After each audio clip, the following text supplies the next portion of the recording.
दोस्तों, आज मैं आपके सामने एक ऐसी कहानी लेकर आया हूं जो सुनने में जितनी अजीब और अविश्वसनीय लगती है उतनी ही सच्ची भी है। ये कहानी हरियाणा के हिसार के पास एक छोटे से गांव की है, जहां एक परिवार और एक युवक की जिंदगी में आए तूफान ने रिश्तों की पवित्रता को तार-तार कर दिया। ये कहानी प्यार, धोखे और इंसानी रिश्तों की जटिलताओं को उजागर करती है। ये कहानी आपको हैरान कर देगी, सोचने पर मजबूर कर देगी और शायद आपके दिल को भी छू जाएगी। तो तैयार हो जाइए, क्योंकि ये कहानी लंबी और रोचक होने वाली है। बात 8 महीने पहले की है, जब हिसार के पास एक गांव में रहने वाला 28 साल का युवक, जिसका नाम सूरज था, एक लड़की को शादी के लिए देखने गया था। सूरज एक मध्यम वर्गीय परिवार से था। उसके पिता खेती और गांव में एक छोटी सी किराने की दुकान चलाते थे, जबकि सूरज हिसार में एक छोटा सा ट्रांसपोर्ट का बिजनेस करता था। वो देखने में आकर्षक, लंबा, गोरा और बातचीत में माहिर था। उसकी उम्र शादी के लिए एकदम सही थी और परिवार वाले चाहते थे कि वो जल्दी से अपना घर बसा ले। सूरज के माता पिता ने पास के एक गांव में एक लड़की देखी थी, जिसका नाम रिया था। रिया 23 साल की थी, साधारण दिखने वाली, शांत स्वभाव की और गांव की सादगी भरी लड़की। रिया के परिवार में उसके माता पिता और एक छोटी बहन थी। रिया के पिता, जिनका नाम विनोद था, दिल्ली में कपड़ा व्यापारी थे और ज्यादातर समय बाहर रहते थे। रिया की मां, जिनका नाम माया था, 38 साल की थी और गांव में घर और खेतों का काम संभालती थी। सूरज अपने माता पिता और कुछ रिश्तेदारों के साथ रिया के घर पहुंचा। वहां उसकी मुलाकात रिया से हुई। रिया ने अपने हाथों से चाय बनाकर परोसी और दोनों के बीच थोड़ी बहुत औपचारिक बातचीत हुई। रिया ने सूरज से शादी की तैयारियों, पसंद नापसंद और भविष्य की योजनाओं के बारे में बात की। लेकिन सूरज को रिया में वो खास बात नजर नहीं आई जो वो अपनी होने वाली पत्नी में चाहता था। वो सोचने लगा कि शायद ये रिश्ता उसके लिए ठीक नहीं है। उसने अपने माता पिता से मना करने की सोच ली। लेकिन तभी माया कमरे में आई। माया को देखते ही सूरज जैसे समय में ठहर सा गया। 38 साल की उम्र में भी माया ऐसी दिखती थी मानो उनकी उम्र 27-28 साल हो। उनकी खूबसूरती, उनकी मुस्कान, उनकी चमकती आंखें और उनकी बात करने की अदा ने सूरज को मंत्रमुग्ध कर दिया। माया ने सूरज के परिवार वालों से हंसते मुस्कुराते हुए बात की और उनकी मेहमान नवाजी ने सभी का दिल जीत लिया। लेकिन सूरज का दिल तो सिर्फ माया पर ही अटक गया। उसने एक रिश्तेदार से धीरे से पूछा, ये कौन है? जवाब मिला, ये रिया की मां माया जी हैं। ये सुनते ही सूरज का मन डोल गया। उसने सोचा, भले ही रिया उसे पसंद ना आई हो, लेकिन माया के लिए वो इस रिश्ते को हाँ कर देगा। उसका दिमाग और दिल अब माया की खूबसूरती और उनकी जवानी में खो गया था। शादी की बात पक्की और एक नया खेल। सूरज ने बिना ज्यादा सोच विचार के शादी के लिए हाँ कर दी। परिवार वाले खुश हुए और शादी की तारीख 30 जुलाई 2025 तय हो गई। लेकिन सूरज का मन रिया में कम और माया में ज्यादा था। वो रात दिन माया के बारे में सोचता रहता। उसकी मुस्कान, उसकी आवाज और उसकी हर अदा उसके दिल में बस गई थी। उसने ठान लिया कि वो माया से नजदीकी बढ़ाएगा, चाहे इसके लिए उसे कुछ भी करना पड़े।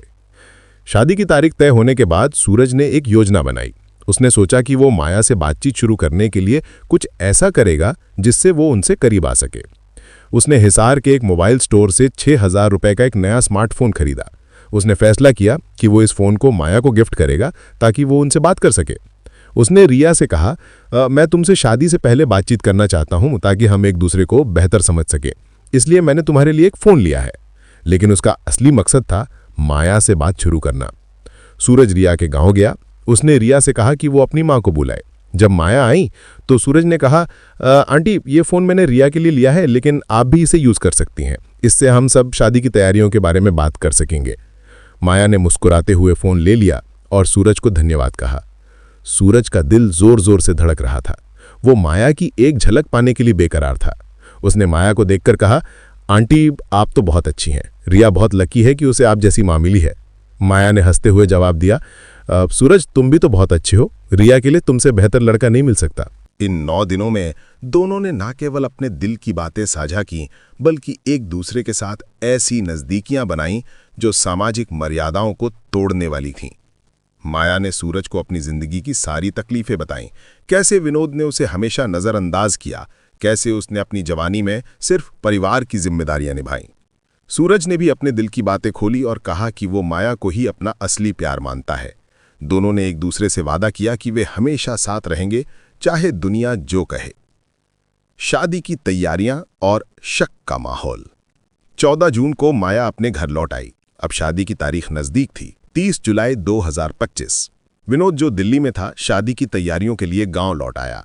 उसने करीब 6 लाख रुपए नकद और 8 लाख रुपए के गहने खरीदे ताकि बेटी की शादी में कोई कमी ना रहे। शादी के कार्ड छपे, रिश्तेदारों को न्योता देने की तैयारियां शुरू हुईं, लेकिन विनोद को माया के व्यवहार में कुछ बदलाव नजर आने लगा। वो अक्सर फोन पर व्यस्त रहती थी और जब विनोद पूछता कि वो किससे बात कर रही है तो माया कहती, सूरज से, शादी की तैयारियों के बारे में। विनोद को शक तो हुआ, लेकिन उसने सोचा कि शायद वो बेटी के भविष्य के लिए इतनी मेहनत कर रही है। उसने मन को समझाया और चुप रहा, लेकिन माया और सूरज की बातें अब भी चालू थी। रिया को भी कुछ अजीब लग रहा था। उसे याद आया कि उसकी माँ और सूरज की बातें सामान्य से ज्यादा लंबी होती हैं। एक बार उसने अपनी माँ से पूछा, मम्मी, आप सूरज से इतनी बातें क्यों करती हैं?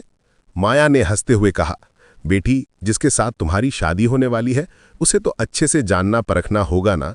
मैं बस ये सुनिश्चित कर रही हूं कि वो तुम्हारे लिए सही है। रिया चुप हो गई, लेकिन उसके मन में एक हल्का सा शक जागने लगा। शादी से 20 दिन पहले विनोद ने माया से कहा कि वो रिश्तेदारों को शादी का कार्ड बांटने जाए। माया ने कहा, तुम मेरे भाई के घर जाओ और कार्ड दे आओ, मैं बाकी रिश्तेदारों को फोन कर दूंगी। विनोद सुबह कार्ड लेकर निकल गया। उधर माया ने रिया से कहा, बेटी, मुझे बाजार जाना है, कुछ शॉपिंग करनी है, शायद देर हो जाए। रिया ने कहा, ठीक है मम्मी, आप जाइए, मैं घर कर हूं। शाम हो गई, लेकिन माया नहीं लौटी। विनोद रात 11 बजे तक घर वापस आ गया। उसने रिया से पूछा, तेरी माँ कहाँ है? रिया ने बताया कि वो शॉपिंग करने गई थी। विनोद ने माया को फोन किया, लेकिन उसका फोन बंद था। रात बीत गई, लेकिन माया का कोई अता पता नहीं था। सुबह तक गांव में हंगामा मच गया। विनोद और रिया को एक और झटका तब लगा जब उन्हें पता चला कि माया घर में रखे 6 लाख रुपए और 8 लाख के गहने भी साथ ले गई थीं। विनोद को अब यकीन हो गया कि कुछ गड़बड़ है। रिया ने हिम्मत करके कहा, पापा, आप सूरज को फोन करके पूछिए, मम्मी उससे बहुत बातें करती थीं, शायद उसे कुछ पता हो। विनोद ने सूरज को फोन किया। पहले तो सूरज टाल मटोल करता रहा, लेकिन जब विनोद ने सख्ती से पूछा तो सूरज ने सारी सच्चाई उगल दी। सूरज ने कहा, हाँ माया मेरे साथ है, हम दोनों एक दूसरे से प्यार करते हैं और अब हम शादी करने वाले हैं, तुम उसे भूल जाओ।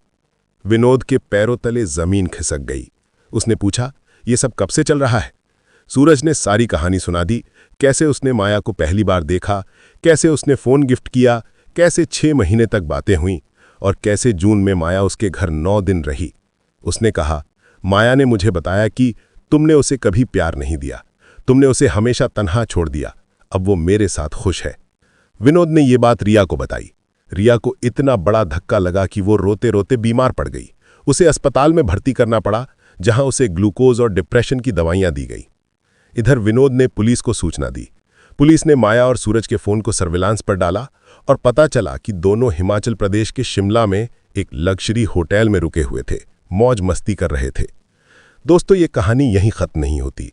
पुलिस ने माया और सूरज को शिमला से पकड़ लिया और मामला सुर्खियों में आ गया। गांव में, शहर में, हर जगह इस बात की चर्चा होने लगी। लोग हैरान थे कि एक सास और दामाद के बीच ऐसा रिश्ता कैसे बन सकता है। विनोद और रिया का जीवन बिखर गया। विनोद, जो अपनी बेटी की शादी की तैयारियों में जुटा था, अब अपनी पत्नी के धोखे से टूट चुका था।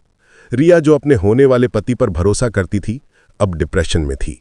ये कहानी हमें रिश्तों की मर्यादा का महत्व सिखाती है। एक जमाना था जब सास और दामाद के बीच पर्दा हुआ करता था।